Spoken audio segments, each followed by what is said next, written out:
Natakot, nabahag ang buntot. Ganyan daw ang nangyari dito nga sa isang content creator na DDS na nagngangarang Jack Argota. Inamin niya na peke yung medical report na kanyang pinost kamakailan nga sa social media. Ayan, tinatawag ng NBI para magpaliwanag at tignan natin kung ano ang mangyayari.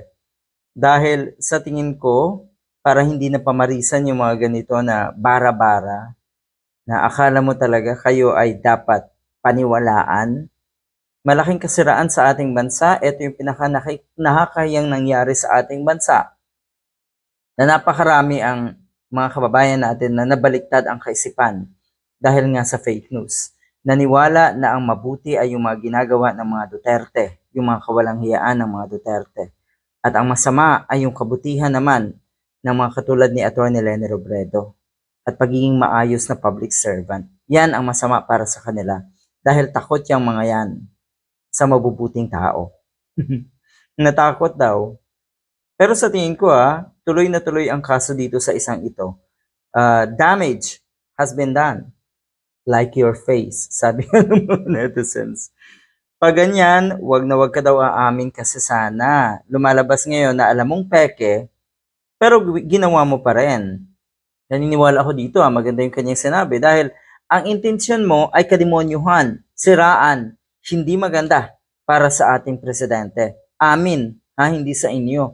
Mga litsugas kayo.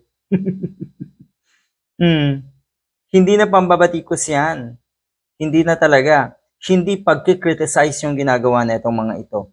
Paninira.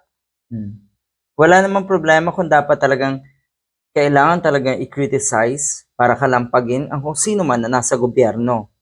Pero yung ganito, paninira, yan ang kaisipan ng mga diehard. Manira. Hindi sila sanay sa maayos na buhay. Sanay sila sa gulo at away. Meron akong kilalang ganyan. Sugas. Diba? The kind of people DDS attract. Ayan. Ganyan na ganyan. So, anong sabi? Nag-apologize daw. So, tignan natin.